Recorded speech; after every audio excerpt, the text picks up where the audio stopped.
So I'm over at Catholic University. I went to law school there. I teach in the law school there. I also teach in the undergrad criminology department and with the business school. And I'll tell you a little bit about my background, but let me let Gabby here introduce herself and start there. Hi, so my name is Gabrielle Beranek. I'm a junior at Catholic University. I'm studying criminology, Arabic, and Islamic studies. For the past couple years, I've been working with the Metropolitan Police Department and DC SAFE, which is a domestic violence advocacy group. So I've been working on site with victims, advocating for them, getting them help that they need, and I'm one of Professor Singer's students and interns. Okay. So Gabby's been great helping me with some research. So my background is, although I went to law school and I am an attorney, I started out as a deputy sheriff, so I worked in the corrections area. I then moved on as a police officer, so I worked on the streets. I moved on and then went to the federal government, and I was an investigator there with the Department of Justice, and I worked in a number of different areas. Through DOJ, I was able to work with other federal agencies and also worked within DOJ with our 30-plus components, like the FBI, the U.S. Attorney's offices, things like that.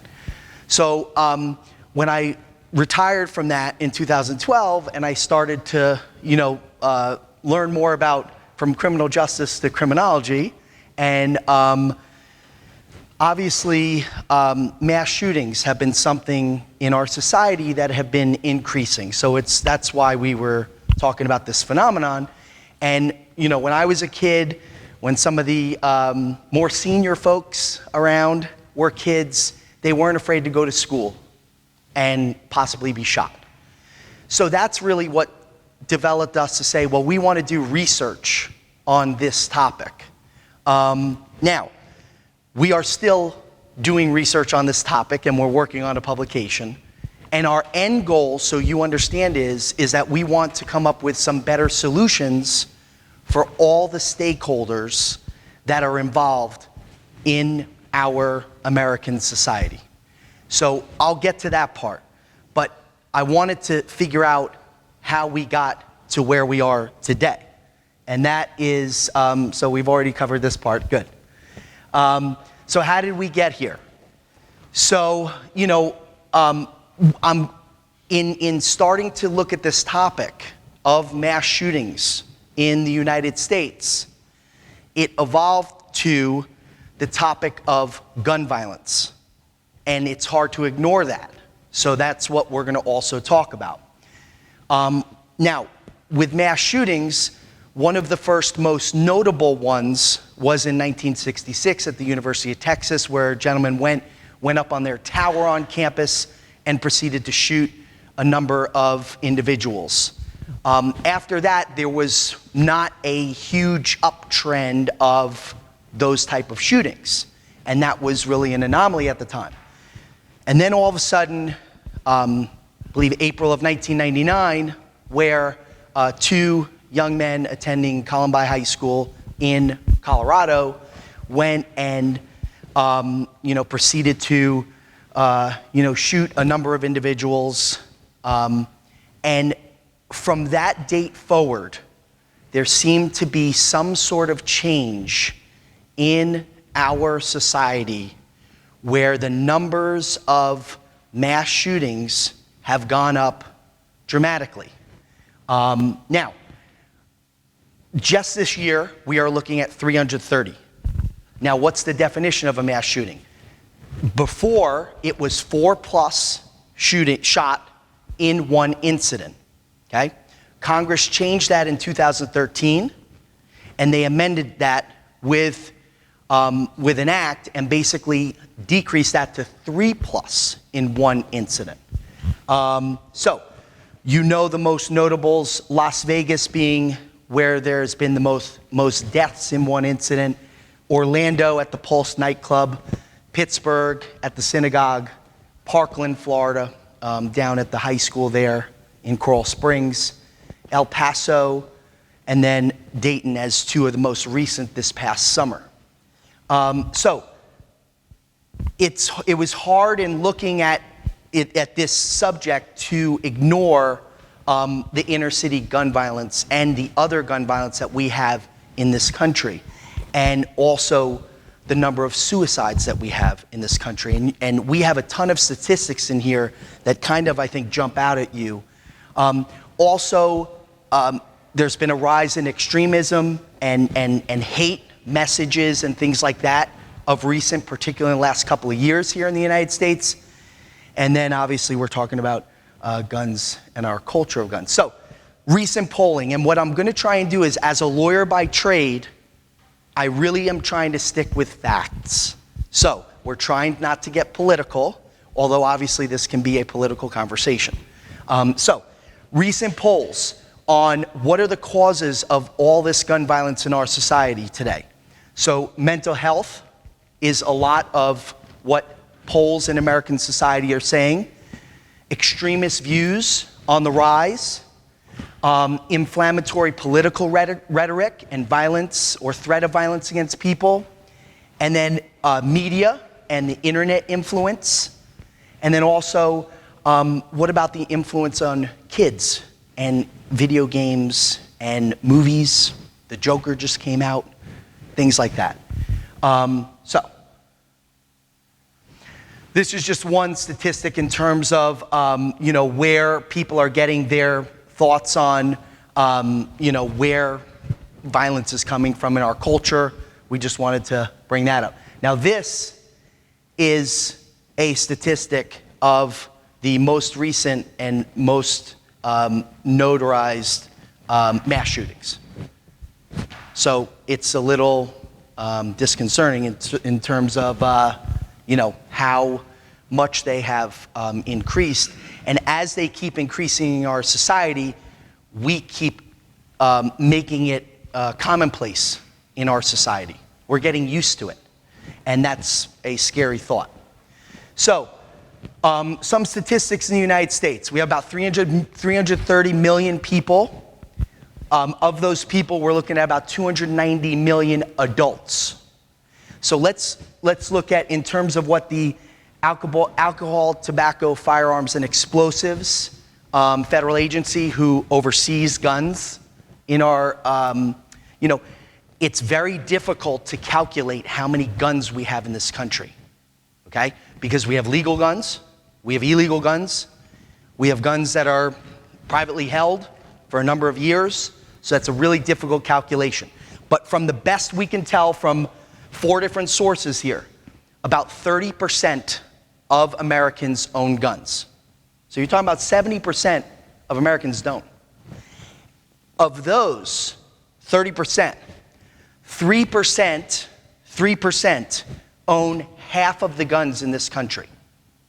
So 3% own at least an estimated between 16 and 18 weapons per person. That is like 150 million something guns. So it's a very small percentage that actually own the most arsenal of guns. We don't know how many illegal guns. Those are legal gun statistics. There are obviously a lot of illegal guns that we don't know about. And then of the crimes that occur with guns, it's about 50-50.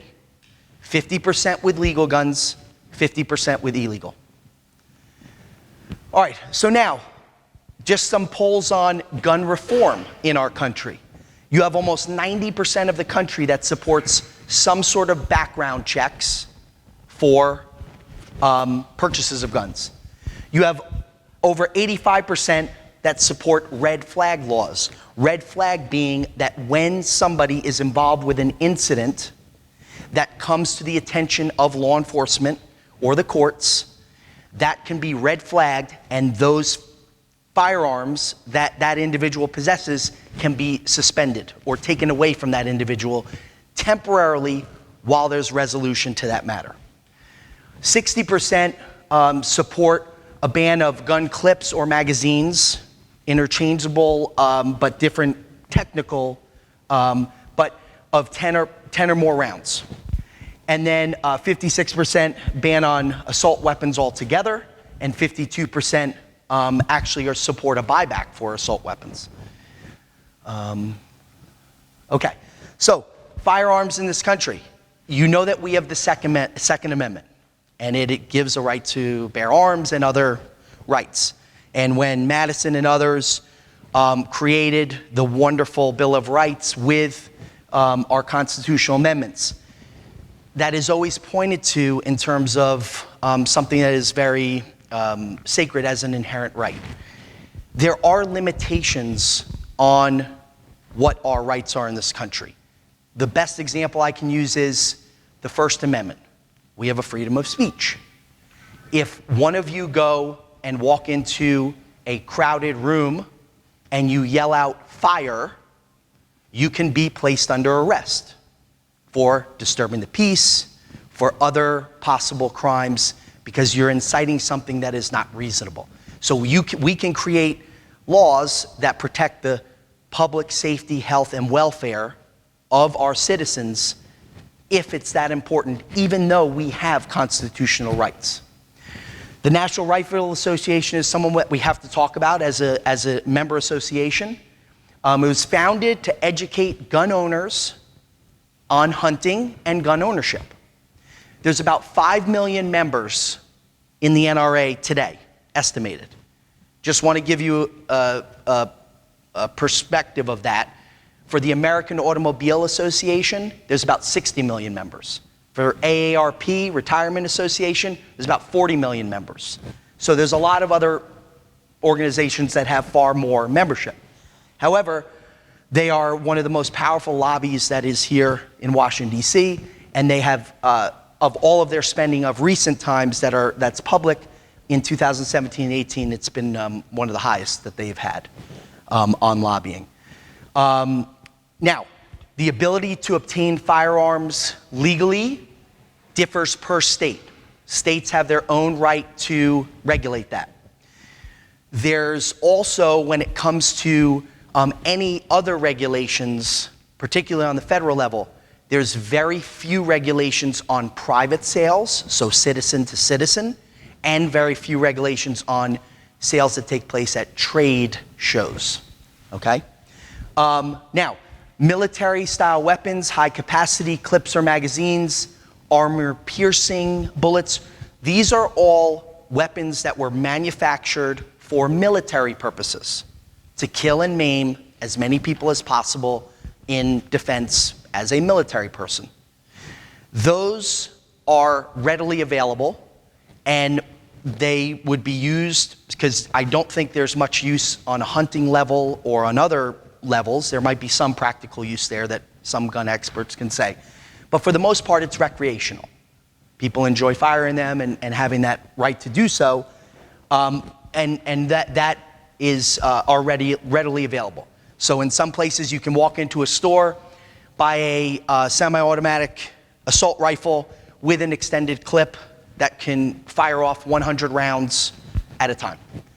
And then for mass shootings, we have over 80% that obtain their guns legally, interestingly enough. Okay, so now laws that regulate the access to firearms. The Brady Bill was back in 1993 after Ronald Reagan was shot by Mr. Hinckley, and James Brady, who was shot at the time, Secretary of State. They passed the Brady Bill in order to increase some federal laws, and some of those were expanding background checks, a 5-day waiting period on purchasing a gun. They also had limitations on certain guns and ammunition that could be purchased. A lot of those regulations have drowned out over time. There were time limitations, particularly on the 5-day waiting period, as an example. So now there are some current legislative proposals on gun reform, but nothing has been presented so far at this point recently. And then also, there's also proposals for red flag, mental health assessments, domestic violence conviction rates, things like that, bans for weapons for people on no-fly lists, things like that. Okay, here's a quick video. This is a victim's sister, and instead of me saying, let's not be political, figured we'd hear it from her. Tonight in the entire country. She's opening up at a very difficult time to speak about her brother, Joe Griffith. I don't know what the answers are. I wish I knew. I'd shout them from the mountaintops if I knew. Like many struggling for answers following the shootings in Odessa, El Paso, and so many other cities, Carla Byrne doesn't know exactly what to do, but she knows that something has to change. Her brother, Joe Griffith, was one of the 7 to die in the Odessa shooting. Not only is she hoping to keep her brother's memory alive, The worst thing we can do is for good men to do nothing. And it's not an issue about we want to take everyone's guns. This is an issue about humanity. We can't just sit idly by anymore. she just wants to talk about finding solutions. I think it starts with a conversation between the left and the right. And forget about politics. And forget about the NRA. And forget about who's right and who's wrong. She's pleading for change, so someone in your family isn't next. We're all human. We all have loved ones. I ask everybody right now to look at their loved ones. Look at their spouse. Look at their significant other. Look at their children, their brothers, their sisters. Look at their family members. Because they could be next. Her name was Carla Byrne. Her voice deserves to be heard. The leaders of both the Texas House and the Senate announced some new plans today to try to address mass shootings. Lieutenant Governor Dan Patrick and the Speaker of the House, Dennis Spahn, are organizing committees right now to find solutions to mass gun violence, also new ideas to improve safety in communities. Their suggestions will make it then to the legislature, then it'll be consideration for possible change to state law. This is all in addition to discussions Governor Abbott has already scheduled. Okay. So basically, I thought it was good coming from the victim, a family member of a victim, to just say that, how can we come up with some solutions? So as we were trying to come up with solutions, Gabby and I, we kept coming back to the fact of the guns in this country and also gun violence in this country beyond just mass shootings, okay? So let's think of the U.S. compared to other similar countries. We have the most guns for civilians compared to other countries. We have no gun training requirements. Now, as an example, here in Washington, D.C., if you want to purchase a gun and get permitted to do so, which you can do now, you have mandatory trainings that they require you to do. A number of other states do not require that. That's different than other countries like Israel and other ones that require military service, where they actually provide a lot of gun training because they understand that that tool is something where if you think spending time learning how to drive a car is important, they also feel that this weapon that can kill other people is important to learn how to use, respect, keep safely, things like that. Other countries that have gun ownership with strict laws, an example is Sweden, that has gun ownership, but they have laws that limit things. So for example, you can get an assault rifle in Sweden, but you can't have a clip that shoots more than 10 rounds at a time. Whereas here we can get 60, 80, 100. Some countries that have gun ownership, such as Canada, right above us, just simply have a lot less violence and gun violence. You'll see we're averaging about 40,000 gun deaths annually here in the United States, and Canada's averaging just over 100 annually. So this is some statistics on comparing us to other countries, and you can see where ownership is high. And then also something that has come up recently that we didn't want to ignore is the role of corporations and companies. So you have a company like Dick's. Now these corporations sell the firearms, a lot of them. Not the smaller dealers, but the larger ones. Dick's Sporting Goods CEO Ed Stack made a decision after Parkland, I believe, that they were no longer going to sell assault weapons. And they did an assessment. They thought they were going to lose over $200 million in revenue, but they still thought that ethically that was something that they were going to invest themselves in. And not only that, they refused to sell the inventory that they had back. They actually destroyed all those.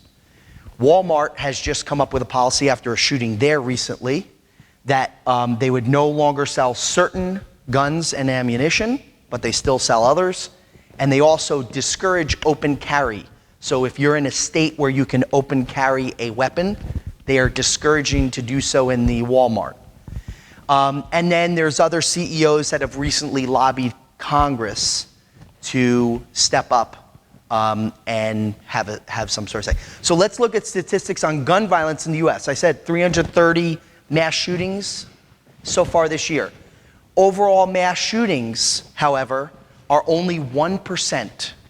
There's only, yes?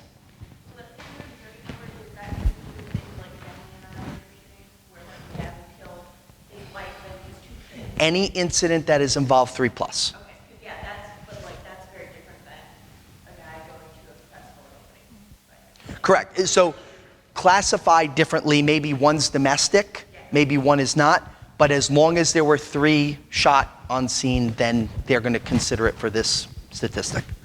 Now, so with mass shootings, that only accounts for 1% of the gun deaths. So I think it's hard for, if we just sat up here and talked about or are writing about mass shootings, it would really be also ignoring the very big picture issue.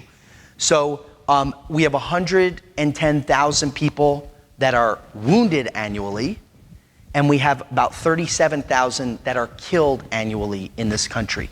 And you can look, of those 37,000, 60% are suicides by gun. So we have over 7,000 annually that are killed by homicides, and that's about 30%. 1.5% of gun deaths are accidental. Someone doesn't have a secured firearm in their house, they haven't been trained how to do so, and somebody picks it up and accidentally points it at another person and they die. So, okay, guns in America. So 65% of crimes are committed by handgun, 9% by assault rifle, okay? Now, we also saw this interesting statistic where 25% of those 7,000 homicides annually are confined to about 1,200 urban areas. That's an example of the inner city violence that is displayed in this country. And then, this is interesting, 25% of mass shootings that are done by assault weapons, those make up 40% of mass shooting deaths and 70%, over 70% of mass shooting wounded. So when there is an assault rifle available to a mass shooter, the deaths and wounded numbers are going to go up significantly. And then we've talked about the most deadly. This is a good map in terms of, you can see where the United States is on the rank of homicide rates and where we are, and some of the other places where there's more violence within their societies in terms of territory and other things. So this is really criminal incidents. So some factors. What are some factors that are going on? Why do we have so much gun violence in this country? One would be, here's a list that Gabby and I have been talking about. So there's some sort of disattachment when somebody now is able to pull out a gun and look at another person and shoot. And do they really understand that they are taking another's life?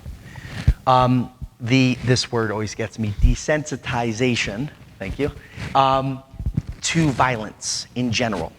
What is going on where, people are seeing things on the internet? Kids can go and search the most violent acts that are real on the internet today. They couldn't do that 20 years ago. How is that an effect? How is some of the violence in movies or on video games like Call of Duty. How is that affecting, children? Socialization and education in terms of, school dropout rates, making sure that people are trained for, professions, socioeconomic factors in our country, focus on religion or lack thereof. And then the biggest thing that has jumped out, and I saw some good presentations on, if you want to say, well, what are the effects of us having a more violent society? It's this. When somebody gets to a dark place, when somebody goes red, when somebody is under the most stress that they have ever had, it's them making a choice that they are going to commit a violent act. One could be a mass shooting, one could be a suicide, a murder-suicide, one could be something else. But it's not having the tools to be able to cope with those moments that get people beyond when they're at their breaking point. So Aaron Stark is an example of a shooter's story.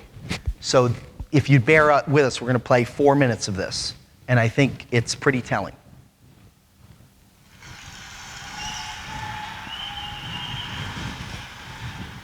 I was almost a school shooter. 1996, Denver, Colorado, I was just one high. In a moment of pain and anger, I almost committed a terrible atrocity. Growing up, I learned early on there was a strange comfort and calmness in darkness. I was always the new kid. My family was very violent and aggressive, drug-addicted parents who were moving from place to place a lot, went to 30 or 40 different schools, always seemed to be going to a new school every other week. You woke up at 4 o'clock in the morning by some cops, you'd run across the country to get away from them, and then end up in a school I'd only be at for a couple of weeks, and then have to do it all again a couple days later. I was the perpetual new kid. And since I also had such an unstable household, wasn't helped by the fact that I smelled really bad because I never had a shower, or didn't really have any clean clothes, so I never really had any, all my clothes were dirty and torn. I had a weight problem. I was smart. I liked comic books at a time when kids didn't really like people who liked comic books that much. So every time I went to a new school, it was a whole new set of bullies. They'd do things like walk up to me and shoot me with a harpoon like I was a whale, or dump food on my head because they said I was too fat. But the bullying wasn't just at home, or wasn't just at school. It happened at home a lot too. I was told I was worthless by just about everybody in my life. And when you're told you're worthless enough, you will believe it. Then you're going to do everything you can to make everybody else agree with it too. And so I did. I wrapped that darkness around me like a blanket and used it as a shield. It would keep the few that would agree with me close, but it kept everybody else away. I always had heard in life that there was good people and bad people. I must be one of the bad people, so I guess I would have to just do what I was supposed to do. So I got really aggressive. 12, 13 years old, I got really into heavy metal music, and I was the mosh pit when I went to concerts. The abuse just never seemed to stop. I got into cutting around 14 or 15 because I figured that there was all this extreme emotion going on in my life I had absolutely no control over. I had to find some way to find control over something, so I started cutting myself. I still have the scars to this day. 15, 16 years old, I ended up homeless. My parents had long ago kicked me out because I didn't want to deal with their drunken fighting anymore, so I was living on the streets. I thought I had pushed all my other friends away too, shoved them all away by lying to them or stealing from them, doing everything that my family taught me how to react to everybody, which was a complete wrong way of how to react. But I had no idea. I was just going on what I was taught.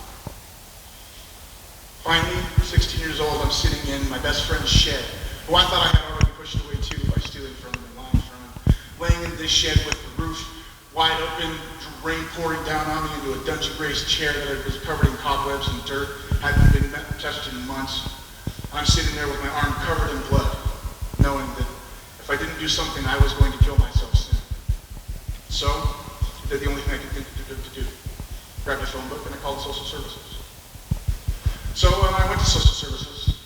Sadly, they didn't just bring me in there. They also put my mom in there too, who happened to be one of the largest sources of my pain growing up. And since she had spent her entire life running from place to place and dealing with social workers and police officers, she knew exactly what to say to get me to get them to believe that I was just making it all up. It was all just an act. I was just doing it for attention. And they sent me home with her. And as they sent me home with her, she turned to me and she said, Next time, you should do a better job and I'll buy you the razor blades. My heart just got ripped out of me that point completely.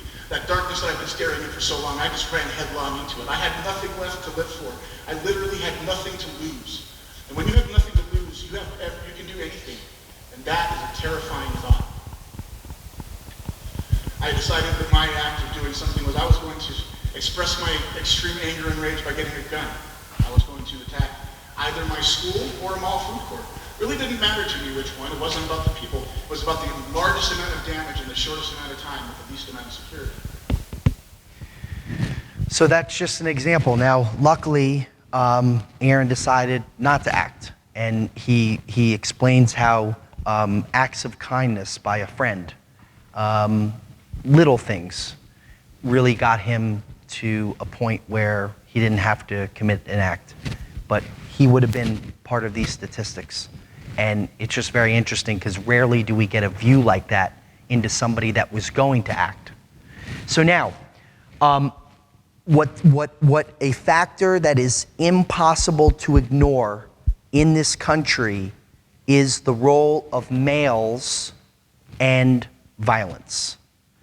So, with gun violence, 86% are attributed to males. Now here's the other, with mass shootings, you are talking about a little over 3% are females. So the thought is that if we can get this society to get males to act in the way that females do, where 14% of gun crimes would be committed, instead of an extra 86%, we'd be in a lot better shape. So Gabby and I are saying, well, what is the role of males in this society? What are these roots, this masculinity? A good example that I have is I got 3 kids, and one of my boys is in a bounce house at a party, and another boy comes over and out of nowhere tackles him. So he gets up, and the dad is standing next to me. And I looked over at him, and I was not happy that this had occurred with my boy. And his response was, well, boys will be boys. So my thought was, well, maybe I'll tackle this guy like that and see how much he likes it. No, I control myself. But the point is, why is that acceptable? Because I have daughters, and in the same day, a girl went over and pushed my daughter, and immediately a father said, excuse me, you need to apologize right now.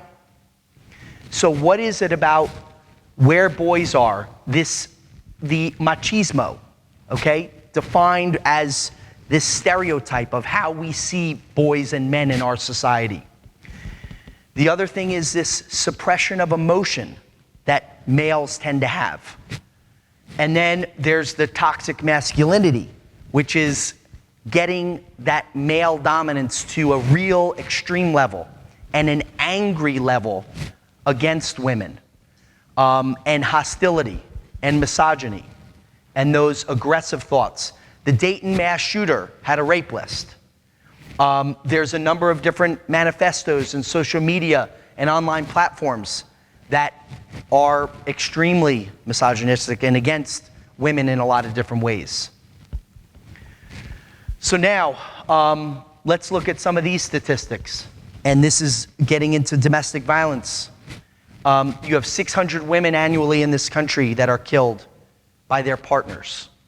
That's 1 every 14 to 16 hours, depending on how you do the math. And there were some associations that had that, different. 80% of the victims of intimate violence are women. 4.5 million women are threatened by a gun by their partner. A woman living in the United States is 20 times more likely to be killed by a gun than in other similar countries. How about this one? A woman that is with a partner that has a gun, that owns a gun, is 5 times more likely to die at the hands of that partner.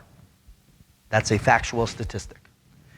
Only 9 states currently, when someone is convicted of a domestic crime, only 9 states prevent that individual from later on obtaining a firearm legally. And then let's throw in that there's 1,500 children that are killed associated with these type of incidents annually. So the other big factor that we've been looking at is stakeholders. I do some trainings now for some schools, and there has been a huge change in law enforcement response post the 1999 Columbine time. Really before, when I was trained, it was when there's a shooting, you would hold on site, wait for backup to arrive, and then confront. Now that is out the window. Every officer in the United States is now trained to, whether they are by themselves with no firearm or anything, they are trained to confront that threat head on when there is an active shooter situation. So they will sacrifice themselves in order to neutralize that threat and get to that as soon as possible. Dayton would be a good example. Dayton's incident was about a minute. And I believe 9 people were killed and multiple wounded in a minute. So that's why it is crucial that law enforcement respond as fast as possible and not wait. There's been threat assessment teams that have been increasing in schools for response. There's been training for students beyond the old fire drills that we're used to. You can go to certain stores now or online, and there are bulletproof backpacks that parents can buy their kids. Now, there's been tests on these, and they're not very effective, but it's just the point that's the point where we are at this point.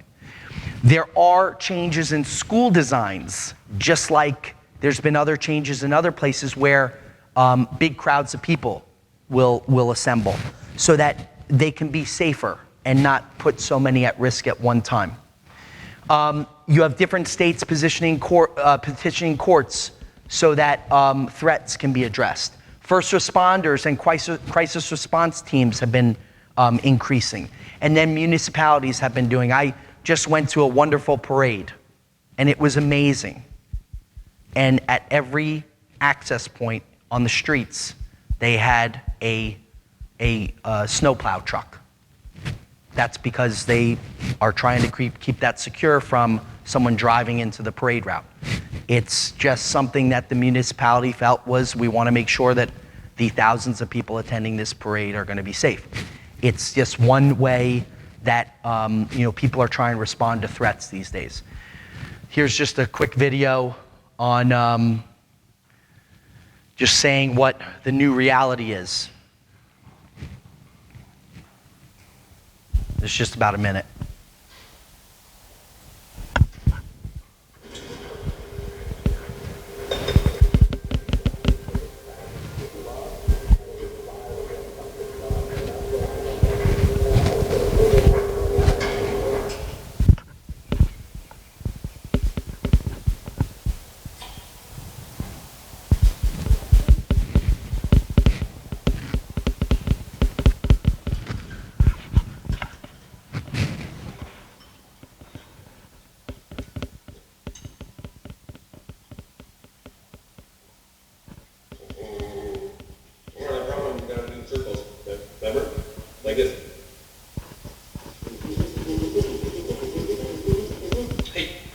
Which one you want to wear today?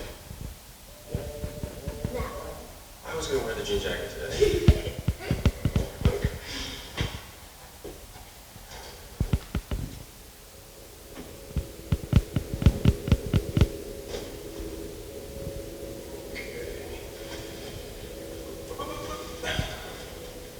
Science day today? Yeah, it is. You guys still collecting rocks? Yeah, we still are. Now we're naming them. You're naming the rocks? Yeah. Wow. What are some of their names? One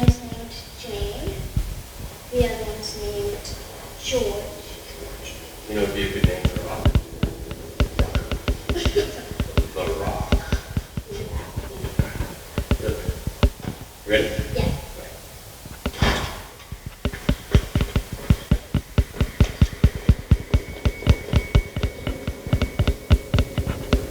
So obviously, you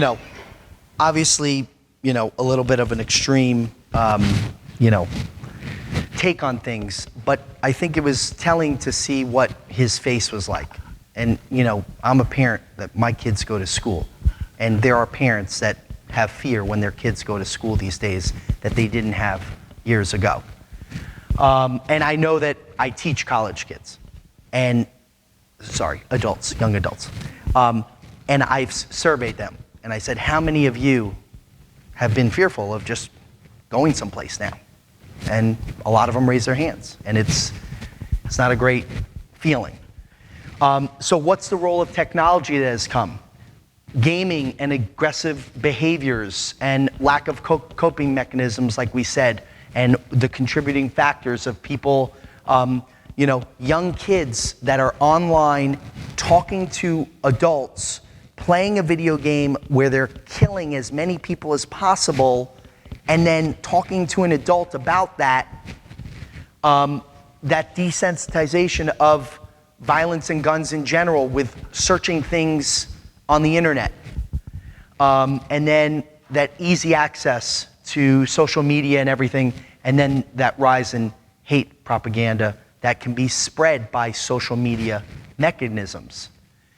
So the FBI recently came out in June of this year and documented that there has been a rise in white supremacy investigations. They will not give the numbers, but there has been that rise that they have documented that they say has been significant. There has been a rise of hate-filled speech lately, and then also there are more easy methods to spread hate and misogyny. So if you purchase an ad on one of the social media sites and you want to spread your hate, it pretty much gets up there until they take it down, and they're trying to do a better job taking it down quickly, but sometimes it doesn't get done as quick as they say. And then there's other sites, and we can get into the other parts of the web where things are pretty easily accessible. This one, this cartoon here, who knows where the next radicalized gunman's going to be with the parents? And here's young Jimmy up on the computer without anyone monitoring him. And there was a recent article about a woman who lived in the a suburban town, and her son was radicalized just because he started talking to some adults online. They realized that he was vulnerable. They started to give him some hate and some different rhetoric. He started to say, yeah, that's okay. And that radicalized him. Okay, so we're finishing up here. So we're saying that there's a time for action with the mass shootings and with the gun violence in this country. The question is, how best can we use our democratic process to create reforms to curb violence in the United States? And then, does it have to be the will of the American people to demand change? And then, this has been quoted. This was post-Parkland, that we're past the point of thoughts and prayers. So we appreciate you all attending. We hope that we will be able to come up with the solutions part, which we have a lot of ideas on. We're just trying to talk about where we are today and get people's feedback on it, and then be able to incorporate people's thoughts. So with that said, Gabby, did I leave anything out? Do you have anything? I just wanted to add a note on the domestic violence part we had. So 5 times more likely to be killed if your partner has a firearm. And domestic violence, it's a cycle, and there's many reasons why people don't leave that relationship, whether it's financial or disability or a family.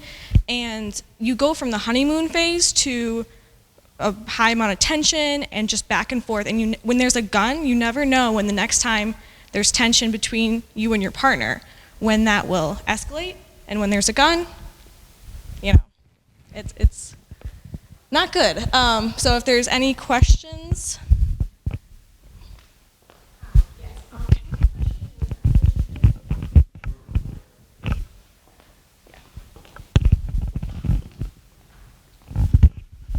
Yes, my question was related to some of the information that you provided about demographics. I know that you mentioned that statistically speaking, it is generally males that commit these acts of violence. I wanted to inquire as to why there wasn't also a key discussion point about the racial component, because even if you account for the differences in data sets and the variances of how we define mass shootings, the reality is across the board it is in fact white men that are committing these crimes. And so when you talk about root cause and causation, if you don't consider intersectionality and some of the reasons why a black male may commit a crime and why a white male may commit a crime, you're missing a huge part of the picture, in my opinion. So that's wonderful. You are spot on. We have been expanding on this constantly. There's more and more data points that we have. It's hard to ignore anything. The statistic on, if I'm right, I believe it was something like African American males, 14% population, gun violent deaths, 60%, I think, upwards. So totally disproportionate. And I think we need to add this. And that's why I put the inner city, because that is the focus of so many of the gun deaths being in just 1,200 communities is the inner city violence. So I think it's going to be way tougher than us just throwing up one or two statistics. I think that's a whole nother section, but I think it's well deserved. I think we need to tackle it. The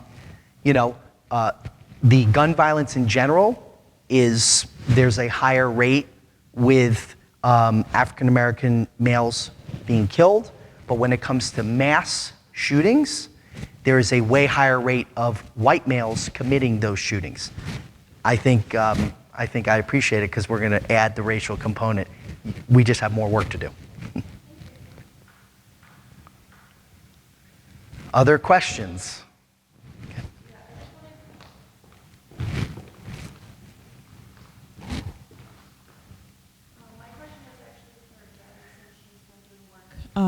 Around domestic violence issues. One of the strongest predictors for this type of violence is actually previous domestic violence. And so I was wondering if you have seen that with your clients where their partner or the ex-partner continues to behave violently towards other people, including outside of the sort of intimate relationship sphere. I mean, other than immediate family, with the people that I've worked with, haven't seen a high rise of people acting violent towards other people. It's mostly intimate partner violence. However, with gun laws and everything, I have had situations where after being threatened with a gun, even a partner may still not want to leave.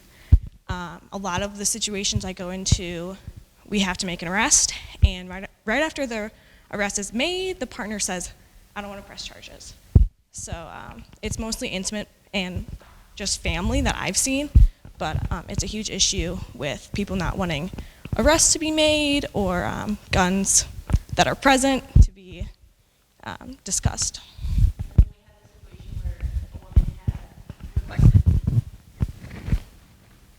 And we had the situation where a woman actually had requested that the police remove guns from her household because she was a victim of domestic violence, and then the police did that, but then they either arrested her or they returned the guns, I believe.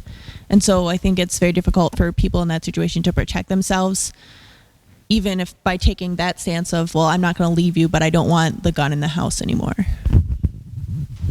That's a good point. Any other questions? All right, well, thank you so much. Have a great afternoon. Thank you for coming.